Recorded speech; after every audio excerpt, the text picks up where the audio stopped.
সমূহ দেশবাসীৰ ৰাইজক মোৰ ইউটিউব চেনেল ঘন বিদুলৰ পৰা স্বাধীনতা দিৱসৰ অশেষ শুভেচ্ছা আৰু উল্লেখ জনালোঁ। প্ৰিয় বন্ধুসকল, আজি ৭৫ সংখ্যক স্বাধীনতা দিৱস আমাৰ সমগ্ৰ দেশ ৰাজ্যৰ লগতে নলবাৰী জিলাতো উদযাপন কৰিবলৈ লোৱা হৈছে।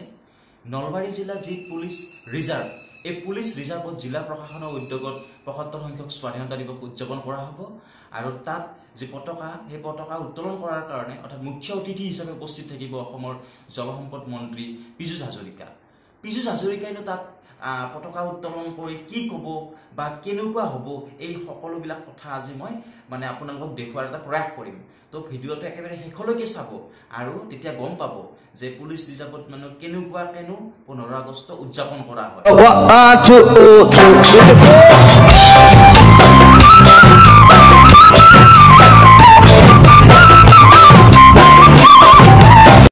৭৫ সংখ্যক স্বাধীনতা দিৱসত যি আমাৰ ৰিজাৰ্ভ আছে তাতে এক মহান দিনৰ মহতি অনুষ্ঠান।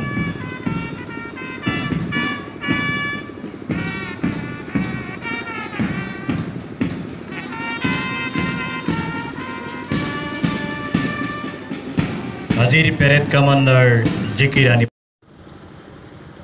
যি সপোন এদিন ভাৰতবৰ্ষৰ মহান স্বাধীনতা সংগ্ৰামীসকলে দেখিছিল আৰু সেয়া এদিন সাকাৰ হৈছিল।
ব্ৰিটিছে আমাক ২০০ বছৰ ৰাজত্ব কৰিছিল। ১৭০৬ চনত ইষ্ট ইণ্ডিয়া কোম্পানীয়ে ভাৰতত আহি উপস্থিত হোৱাৰ পাছত লাহে লাহে লাহে দেশখনৰ ৰাজনৈতিক শিকলি হস্তগত কৰিবলৈকে পাতনি মেলিছিল আৰু সেই সময়ত আমাৰ মাজত যিহেতু অনৈক্য আছিল, আমি সৰু সৰু ৰাজ্যত বিভক্ত আছিলোঁ, সেই অনৈক্যৰ সুযোগ লৈ ব্ৰিটিছে লাহে লাহে আমাক পৰাজিত কৰি আমাৰ শাসন ব্যৱস্থা আমাৰ হাতৰ পৰা লৈ আমাক পৰাধীনতাৰ শিকলিৰে বান্ধিবলৈ উদ্যত হৈছিল।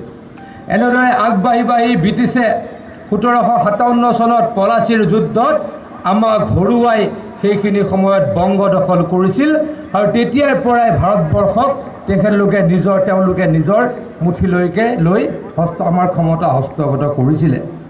ব্ৰিটিছে আমাক শাসন কৰা আৰম্ভ কৰিলে, আমি পৰাধীন হ'লোঁ, আমাক নিজক শাসন কৰিব নোৱাৰা হ'লোঁ, আমাৰ ওপৰত অন্যায়ভাৱে কৰ কাটল তুলি দিয়া হ'ল, আমাৰ ইচ্ছাৰে আমি একো কৰিব নোৱাৰা হ'লোঁ।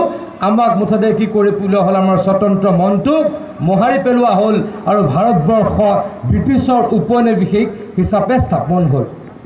ব্ৰিটিছৰ এই কুশাসন, ব্ৰিটিছৰ এই স্বাধীনতা হস্তগত কৰাৰ যি কৌশল বা ব্ৰিটিছৰ যি অপশাসন, তাৰ বিৰুদ্ধে ভাৰতবৰ্ষত উমি জনতা জ্বলি উঠিল আৰু ব্ৰিটিছৰ বিৰুদ্ধে আন্দোলনত চেগা চুৰুকাকৈ নামি পৰিলে।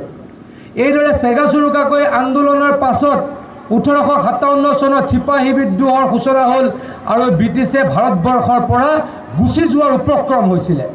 কিন্তু আকৌ কৈছোঁ, আমাৰ মাজত বাদ বিভেদ, আমাৰ মাজত উৰা বাতৰি উলিয়াই ব্ৰিটিছে সেইখিনি সময়তো আকৌ আমাক পৰাভূত কৰিলে, আমাক আকৌ স্বাধীনতাৰ শিকলিডাল আমাৰ হাতৰ পৰা লৈ আমাক শাসন কৰিবলৈকে পুনৰ উদ্যত হ'ল।